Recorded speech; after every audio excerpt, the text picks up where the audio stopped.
Good morning, everybody. Wow, what a reception. Amazing. We decided on Sunday that it was appropriate for me to come up here, and quite right too. And we booked a venue, and I thought, well, I don't know. I mean, it's a working day. It might be difficult to get people out in the middle of the day. And I thought, well, I'll come, and there'll be maybe 150 people, maybe 200 people. And yet, with just 48 hours notice, we've got 1,000 enthusiastic people here in this room.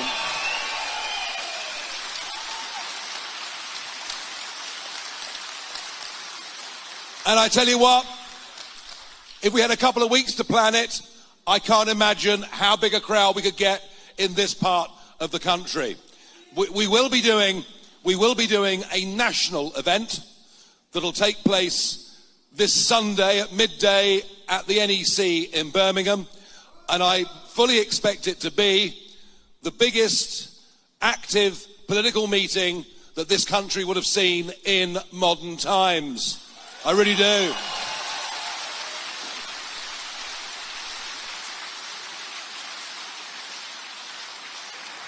And the reason is all too clear. We all have a deep sense of unease.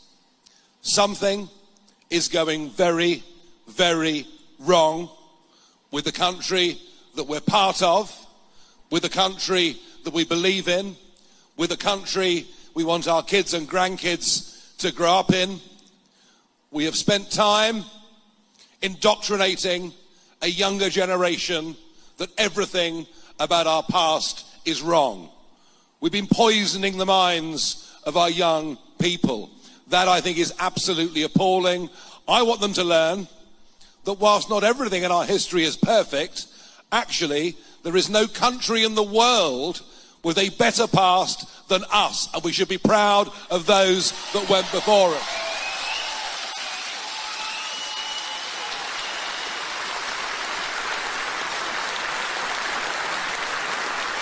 There is a growing deep sense of unease about crime on our streets. The fact, it doesn't matter where you are, you can be in the poorest part of the country or the richest part of West London. The number of young people out there now threatening people, stealing mobile phones and carrying knives makes us all, wherever we live, think twice, doesn't it, about going out in the evening. And I'm aiming this particularly to young people. And by the way, one thing they can't understand is the extent to which I am connecting with the younger generation. It's very, very exciting.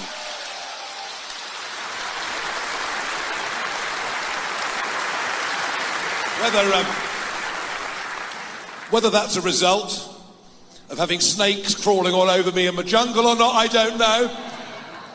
But I do have the most active TikTok of any British political figure by miles, and I sense the younger coming. But it's interesting. You think, well, fear of crime is when you get older. No. It's the younger people that now fear crime more than the middle-aged and the elderly, because they want to go to music concerts. They want to go out clubbing. Something for which the North East is world-renowned, incidentally. And they're deeply fearful that other young people are carrying knives. So there's a sense of unease about that. And the answer, of course, to that is a completely different, less woke approach to policing. And we should be executing stop and search, stop and search, stop and search.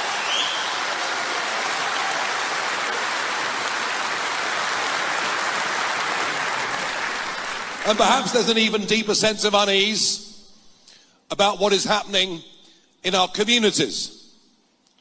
We have always been, particularly compared to our continental neighbours, the most open country when it comes to our relationship with the rest of the world. Think of this part of England. Think of the ships that were built, the men and women that went all over the world, and in turn, people from other parts of the world that came here. And we're the only country in the history of humankind who has developed a relationship with its empire into one of a club that is called the Commonwealth. These things are remarkable achievements. And we've always been, I think as a people, far more generous and far more open-hearted to those around the world facing genuine oppression or the threat perhaps even of death. So we've always been kind to those communities in trouble around the world. We've accepted, absolutely, since the late 1940s, that immigration into Britain can be a good thing. Certainly the choice of food in most of our towns is rather better as a result of it. But what has happened over the course of the last 25 years is something entirely different. It is mass migration on a level that in fact begins not just to divide and damage communities and potentially to set people apart from each other, which is dangerous, but also I think a feeling that perhaps something about our culture is directly under threat. That sense of who we are and that this is a problem. And just think about the numbers. You know, Tony Blair came to power. Sedgefield boy, of course, it's all your fault up here, it really is. Tony Blair comes to power and opens the door. And bear in mind, for the previous 50 years, net migration had been 30, 40,000 a year. That's what it had been for 50 years. Tony Blair comes to power and opens the door. And net, over his premiership, 2.7 million people come. And the Conservatives accelerate it, because now nearly 4.5 million have come since they came to power. Now, you are suffering less with this problem in the northeast than certainly the southeast, where I'm from, where the roads are clogged beyond imagination. Access to a GP is pretty much impossible at short notice. And housing has become, for most young people, simply an unobtainable dream. And rents are up by 20 to 30% across the country in the last 4 years. It's a simple demand-supply equation.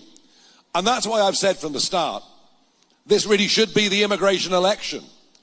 I don't know whether you watched the debate last night between, no, you had better things to do, I can't say that I blame you. But if you did watch the debate last night, furious arguments on tax, furious arguments on immigration, furious arguments on the Channel boat crossings, a subject that I will return to, I promise you, it's my specialist subject.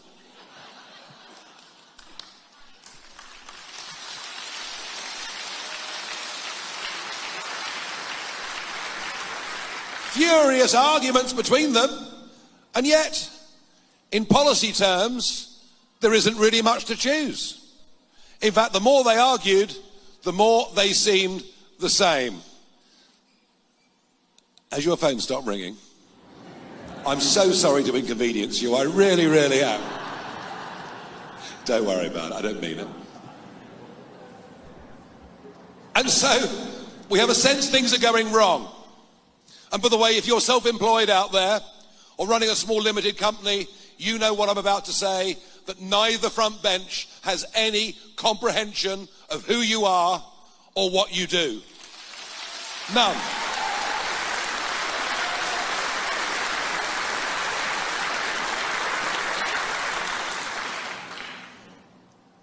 But does the Labour Party offer any solutions? Well, to begin with the Conservatives, and it's worth saying here in the northeast, of course Sunderland, I'll never forget Sunderland, and the early hours of June the 24th, 2016, when I was feeling utterly depressed. The polls had closed. It was the end of a 25-year journey for me, because I'd just gone on relentlessly believing that the best people to govern Britain were the British people themselves. That was what I fought for all those years.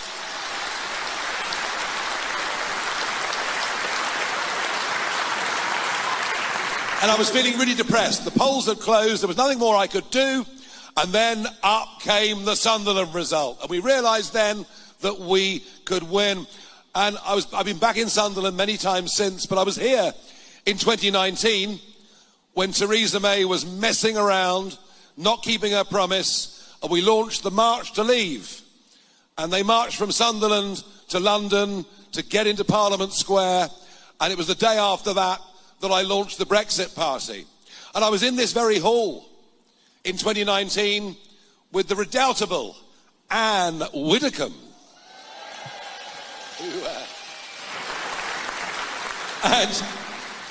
And we won the European elections. We got rid of the useless Mrs May, which was a good scalp, I can tell you.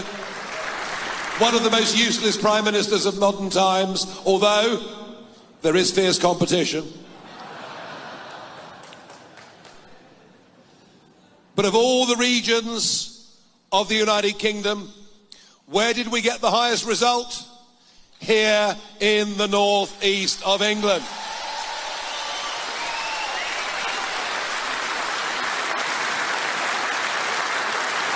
Because not only are you the friendliest people in the country, and it's absolutely true. In fact, you go out in the northeast to buy a newspaper, the whole experience might take 45 to 50 minutes. In London, they won't give you a second glance, but here, oh, you're telling me a whole life story, don't you? But it's also, I think, probably the most patriotic part of the country. You believe in Britain, you believe in England.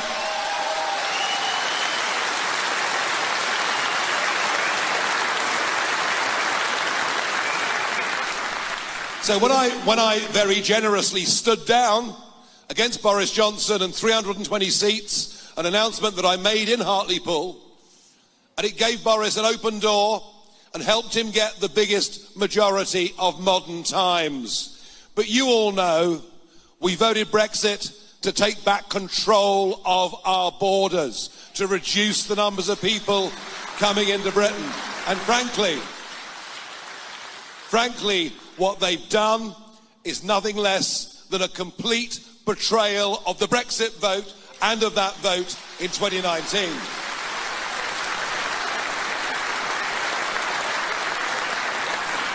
And as for the small boats, well, it was me going out into the English Channel repeatedly in the spring of 2020, filming, explaining that unless we got a grip on this, there'd be a huge problem.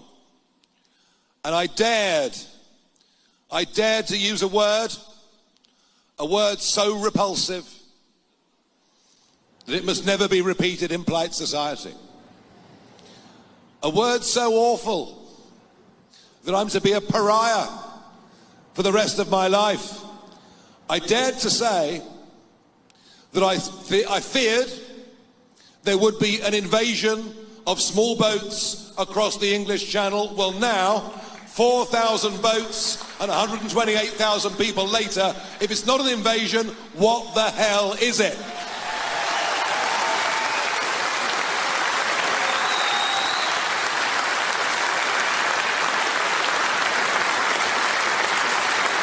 And nearly all young men, many coming from war zones in which they were directly fighting.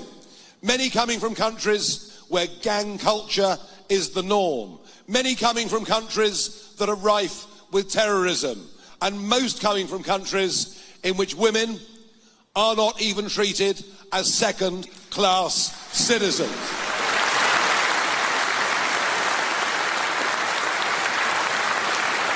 And I've said that this should be a national security emergency. Now, funny enough, the only reason Boris started talking about the Rwanda plan was fear of me.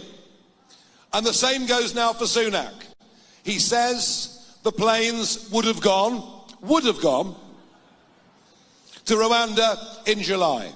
He told us that people were already in detention, waiting to go on those flights. What he didn't tell us last night was that every single one of those people that's been detained has now been released on bail using human rights laws, And many have absconded and disappeared into the community. And blow me down if Keir Starmer,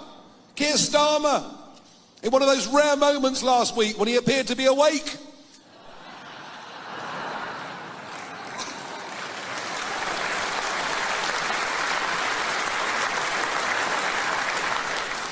Keir Starmer said we should call it a national security emergency. So they all use now the language that I've been using, but they've no intention of doing a damn thing about it. For Labour, it's not even in their key 6 priorities. It doesn't mention legal or illegal immigration in any way at all. So I, having fought so hard to try to achieve that historic moment when we got back our independence and self-government, I was more than happy on the 1st of February 2020, once we were out, to say, I will pursue a different future. I'll pursue a different career. After all I'd done over 20 years in the European Parliament, an experience that I enjoyed far more than they did. And so for 4 years, I've been busy broadcasting, helping GB News get up and running and off the ground, which I've been proud to do.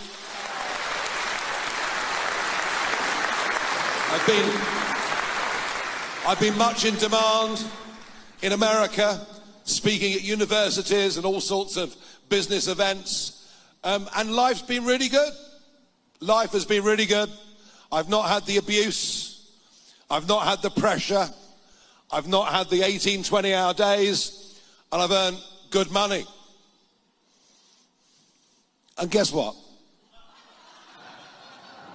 I've just given it all up to come back and lead you, all right?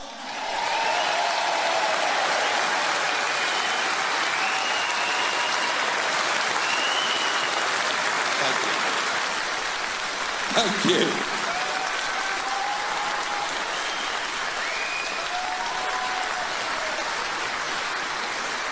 Now, there are some who think that maybe I need my bumps felt. But I tell you what, I sense something is happening out there. I sense this unease that I talked about earlier is being widely felt, and that no one sees solutions coming from the Labour or the Conservative parties. I also sense what people want is not just the kind of politics you get when you put Penny Mordaunt and Angela Rayner together in a TV debate, which descends into a catfight. Oh, look at them. They're even worse than us. Well, that's what it is, isn't it? I think what people want is some sense of a vision and some courageous leadership to say, this is where we need to go, this is what we want to do. And I honestly believe when it comes to business, and I've touched on small business already, I know the North East has a much higher ratio of small and medium-sized businesses than anywhere else in the country. We understand business. We know that the VAT threshold is far too low. We know that the IR35 rules make life for those that are self-employed, frankly, damn near impossible in some industries. We know that corporation tax going up by 30%. That's what they put it up by last year. 30% is bad for reinvestment in business. So we're on the side, genuinely on the side, not just of half a dozen big multinationals who take MPs out to smart restaurants in London and then they think they understand what business is. We're on the side of men and women prepared to go out there, take a risk, set up their own businesses and create wealth for themselves and for this country.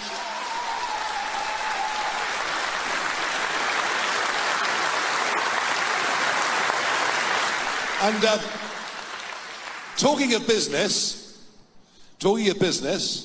with us today in the audience is a North East businessman you might have heard of. Now,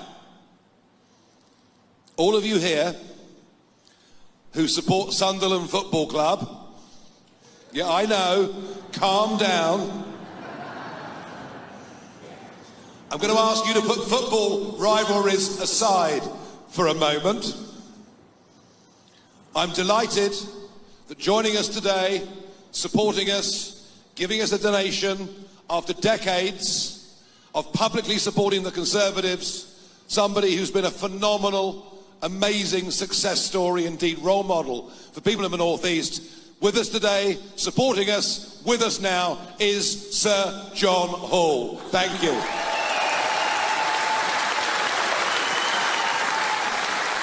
He's at the back there, he's waving. Give him a wave, everybody.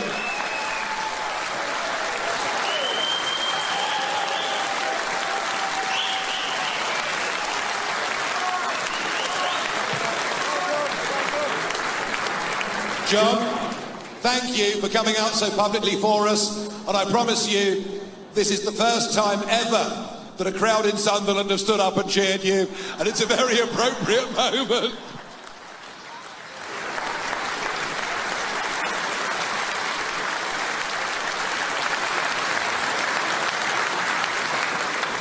But what about workers? What about tax? What about income? And what about benefits? Now, the numbers claiming benefit have gone through the roof, especially since the pandemic. And by the way, just quickly on that pandemic, the Tories say we're in economic trouble because of the pandemic. But hang on, you didn't need to lock us down for a second and a third time. You didn't need to take away our freedoms in a way that weren't even done during World War II, and all of it with Labour support. I actually believe the long-term economic and psychological damage from lockdowns 2 and 3 represents the biggest mistake any British government supported by the opposition has ever made in peacetime.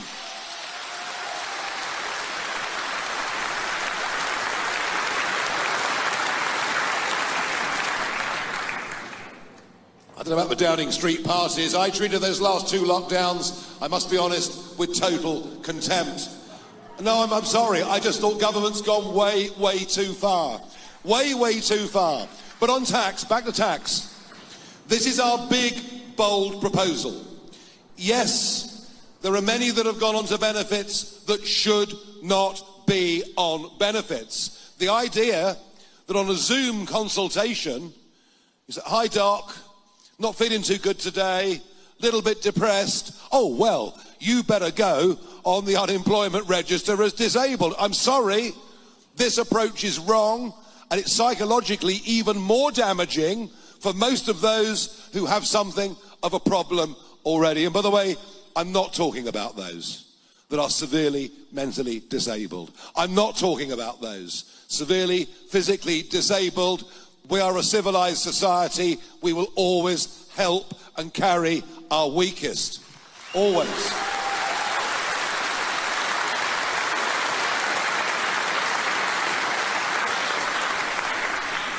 But there are many in that situation who would rather not be there. But they're trapped. They're trapped because if you're on benefits and you go to work and you work for more than 16 hours a week, you start to lose your benefits.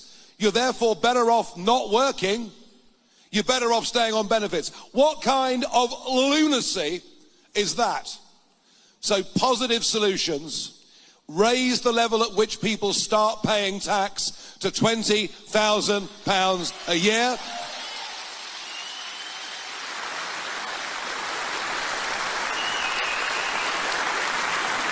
And then not only do people come off benefits and go back to work because it's better for them financially, it'll also be better for them psychologically as well. That's the kind of thing we're going to fight for.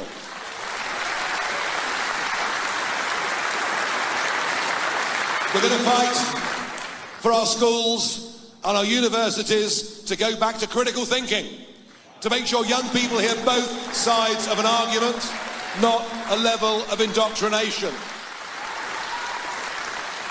We will fight for net migration. Of course people can come of course people can go, but we'll fight for net migration to get to zero, to give us a chance to catch up with the massive backlog in health and housing in this country.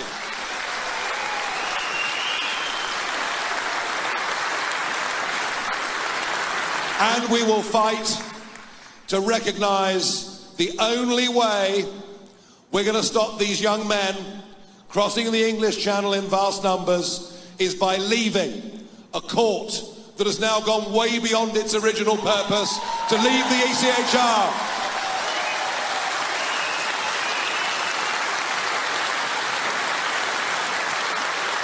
We must get back control of our borders. That is what we voted for, again and again and again. And on net zero, who's paying the price? Who's paying the price? And by the way, once again, there's almost no difference between the parties. It's the Conservatives following Tony Blair that have gone down the net zero route.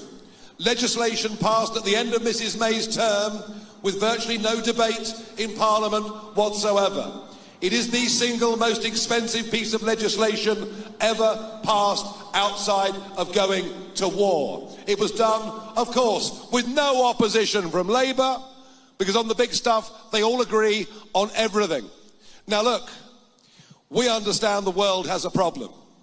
We understand there are now 8 billion people living within it.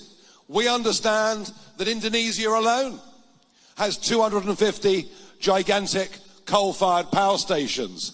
We understand that China builds 80 new coal-fired power stations every year. We understand that in India, where Mr. Modi has been re-elected as Prime Minister, that one of his boasts was that for the first time this year, China will produce and burn 1 billion tons of coal. Just try and get your head around that. Numbers that are, I mean, even for a former coal mining area, these are numbers that are simply unbelievable. And we understand that we are less than 1% of global CO2 production. But to build and rely on intermittent wind energy is expensive. Yes, it might create some jobs on land, but it's expensive. And we understand none of this works without you ultimately picking up the bill which they add to your electricity. And frankly, to decarbonise the grid by 2030 as Labour want to do, or 2035 as the Conservatives want to do, is not only a practical impossibility, but we simply can't afford it. So what we say is scrap the crazy net zero rules, get rid of them. Get rid of them.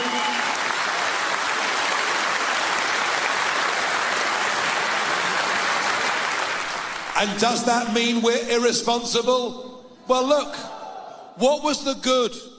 What was the good of Redcar, the steelworks, closing in 2015?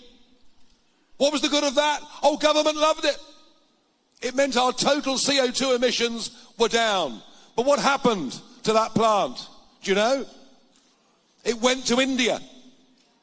So the steel that was being produced in Redcar is now being produced in India, and the steel shipped back to us for us to use. We haven't reduced carbon dioxide emissions globally. We've exported the production of CO2 to the detriment of all those families in Redcar. And the same applies to oil and gas.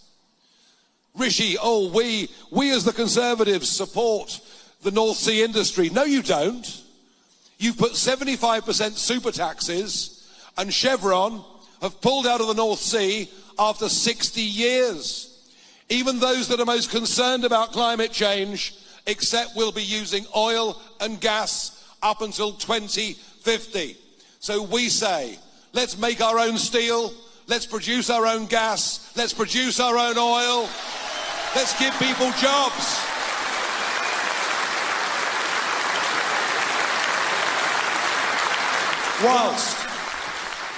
Whilst at the same time going for small modular nuclear reactors which give us regular energy, regular baseload energy, and produce no carbon dioxide whatsoever. So we're thinking and offering solutions. Now, there's been some talk of foreign policy over the last few days, and I have been very, very deliberately and willfully misquoted by one or two leading newspapers. All I did was to warn. All I did alone was to predict what would happen. That is not a sin. Because equally, unlike Labour or Conservatives, I said on day one of the Iraq war, what is your long-term goal? What is your exit strategy? And do you know what? They never, ever had one.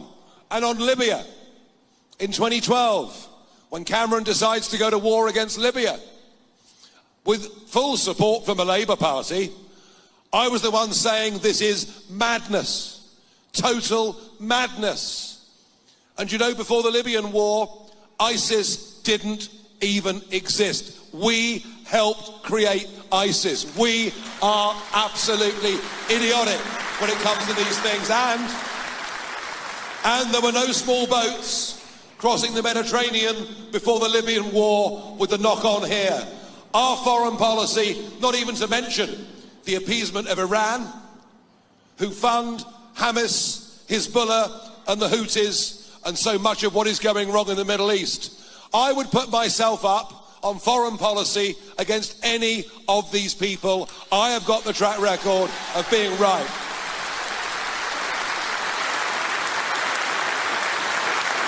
Now, I've laid out some of the things that we stand for. I've laid out some of the positive vision that I think we need for the future. Now, we're up against the Conservative Party, or should I perhaps more accurately describe them as an international betting consortium. Gets worse every day, doesn't it? Story after story. I mean, now we learn of a Conservative MP who allegedly has put £8,000 on his Labour opponent in his own seat to win. I mean, would you bet against your own team at football? Well, if you were caught, you'd be kicked out of the club, and quite right too. More and more of them are being dragged in, and it shows you their sense of arrogance and entitlement. And the truth of it is, the Conservatives deserve to lose this election, but Labour don't deserve to win.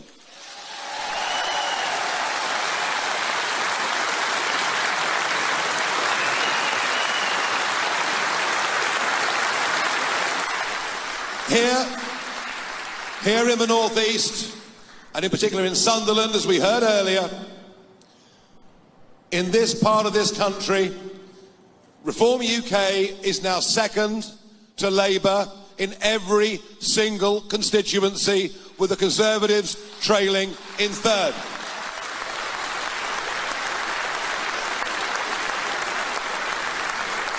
A Conservative vote in the northeast is a vote for Labour. A Conservative vote in the northeast is a wasted vote. We are the challengers, and I want Conservative voters who feel that Brexit's been betrayed, that after 14 years they deserve to lose this election, to switch their support to us. But here's the important thing. A lot of people are saying Labour because they've gone back to where they were before. A lot of these people in the intervening years had voted UKIP or Brexit Party. They're saying Labour. But look, Starmer won't stop the boats. Mass immigration will continue. He'll take us closer back to the European Union. He's already said he wants to join the European Defence Union, which would take us further away from NATO and America, and in a dangerous world, that is just about the last thing we should even be contemplating. Goodness knows what will happen under Starmer to our schools and some of the madder ends of trans ideology. I mean, after all, Starmer himself can't even tell you what a woman is. I mean, I don't know. Some people think a woman can have a penis. I'm just not one of them, are you?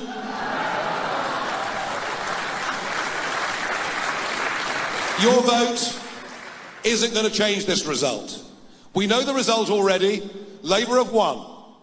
The question is, who can stand up and be a genuine voice of opposition? And I don't just mean in Parliament, I mean across the country. As we proved with the Leave the EU campaign, you can be mighty effective when you organise yourself into groups, town by town, and are prepared to work.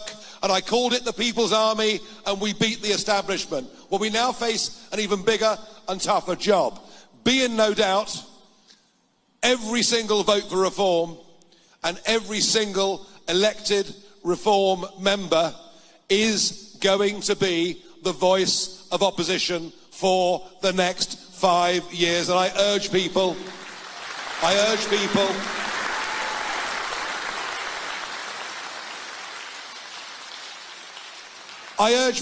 vote with your heart. Vote for what you believe in. Don't vote for one of the other two because you think they're less bad than the other lot.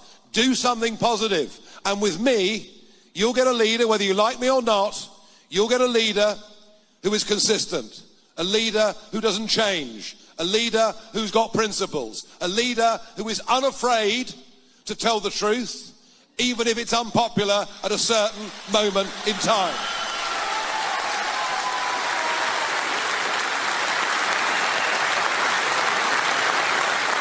So, I must end, because I can tell you're getting very, very bored with me. Well, there've been no milkshakes thrown yet, so we must be doing quite well. I want to end with this. Thank you. Thank you at short notice for turning up in numbers like this and filling this big hall. Incredible. Thank you. But remember this. Just agreeing is not enough. We have to restructure.